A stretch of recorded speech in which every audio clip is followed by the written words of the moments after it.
Bonjour à tous. Imaginez un monde où votre vie entière dépend d'un jeu. Pas un jeu d'enfant, mais un combat pour votre survie. Un jeu où chaque choix, chaque erreur pourrait vous coûter la vie.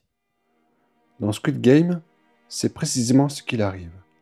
Les participants sont entraînés dans un jeu brutal, orchestré par des règles qu'ils ne comprennent pas et sont contrôlés par des élites invisibles. Mais ce qui rend cette série si fascinante, ce n'est pas seulement son suspense, c'est sa résonance troublante avec la réalité. Et si Squid Game n'était pas qu'une fiction, et si, à travers ces images choquantes, la série nous montre une vérité bien plus proche de nous qu'on ne veut l'admettre. Aujourd'hui, je vous propose une réflexion profonde sur ce parallèle, car dans une France marquée par les inégalités, les tensions sociales et un sentiment croissant d'injustice, le jeu semble déjà en cours. Et nous en sommes tous les participants.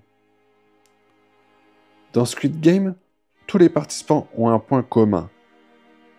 Ils sont acculés par des dettes. Ils vivent dans une pauvreté oppressante, sans espoir de s'en sortir. Leur situation les pousse à entrer dans un jeu cruel, en espérant que le jackpot final changera leur vie. Mais à quel prix? En France, les choses sont moins brutales en apparence, mais les parallèles sont frappants. Concernant les chiffres de l'INSEE, 9 millions de personnes vivent sous le seuil de pauvreté. Cela signifie que les Français peinent à couvrir leurs besoins essentiels, c'est-à-dire se loger, se nourrir, se soigner. Le surendettement est un autre symptôme de cette crise. De nombreuses familles se retrouvent prises au piège des crédits à la consommation, un piège qui, comme Squid Game, semble impossible à briser. Et puis, il y a cette inégalité fondamentale, celle des opportunités. Dans la série, certains participants partent avec des désavantages évidents, que ce soit leur âge, leur santé, leur expérience. En France, ces désavantages prennent la forme de leur origine sociale. Un enfant né dans une famille aisée n'a pas les mêmes chances qu'un enfant issu d'un milieu précaire. L'école, censée être un ascenseur social, n'est plus qu'un miroir des inégalités existantes. Est-ce vraiment un jeu équitable quand certains naissent avec des dés pipés? Cette question, nous devons nous la poser, car une société qui laisse tant de ses membres derrière est une société qui joue dangereusement avec sa propre survie. Dans Squid Game, la compétition est omniprésente. Les participants ne luttent pas seulement contre les épreuves du jeu, mais aussi contre eux-mêmes. Ils trahissent, complotent, détruisent leurs alliés. Le système les pousse à s'entre-déchirer pour survivre. En France, cette compétition prend des formes différentes, mais elle n'est pas moins féroce. Dans le monde du travail, les contrats précaires, le chômage de longue durée et la pression de la performance créent un environnement où chacun doit se battre pour garder sa place. Dans l'éducation, les étudiants sont soumis à une compétition constante. Réussir les concours, décrocher les diplômes, intégrer les meilleures écoles, tout cela avec la peur permanente de l'échec. Et dans l'économie, les petites entreprises luttent pour survivre face aux multinationales, tandis que les indépendants peinent à trouver leur place dans un marché saturé. Mais ce système ne fait-il pas exactement ce que fait Squid Game? Diviser pour mieux contrôler, mettre les individus en compétition pour qu'ils oublient qu'ils pourraient aussi s'entraider. Dans Squid Game, il y a une élite, une poignée de spectateurs riches, anonymes, qui regardent les participants se battre pour leur survie. Pour eux, ce n'est qu'un divertissement.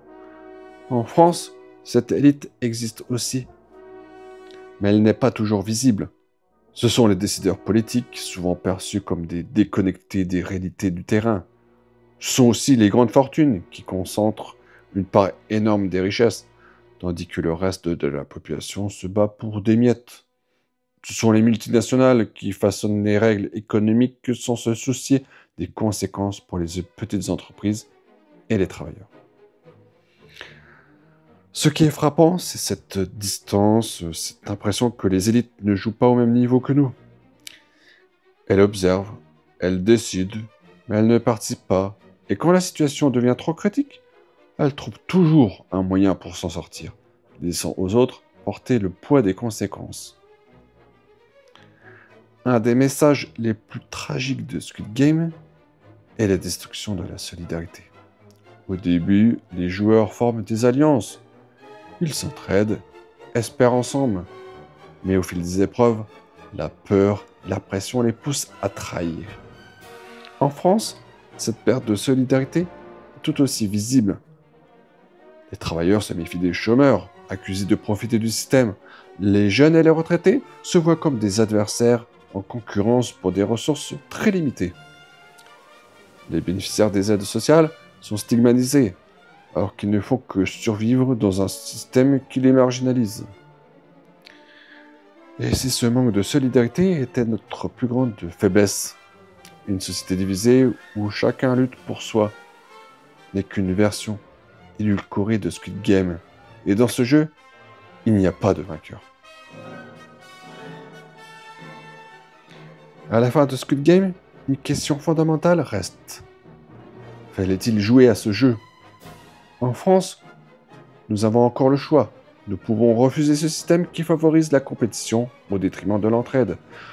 Nous pouvons exiger des politiques qui réduisent les inégalités, qui protègent les plus vulnérables et qui offrent à chacun une chance réelle de s'épanouir. Mais cela nécessite une chose, retrouver notre solidarité, car seuls nous sommes vulnérables. Mais ensemble, nous pouvons réécrire les règles du jeu.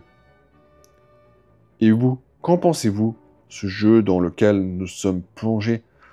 Faut-il continuer à s'y jouer? Partagez vos réflexions en commentaire et abonnez-vous pour poursuivre cette discussion. Parce que ce combat, nous devons le mener ensemble.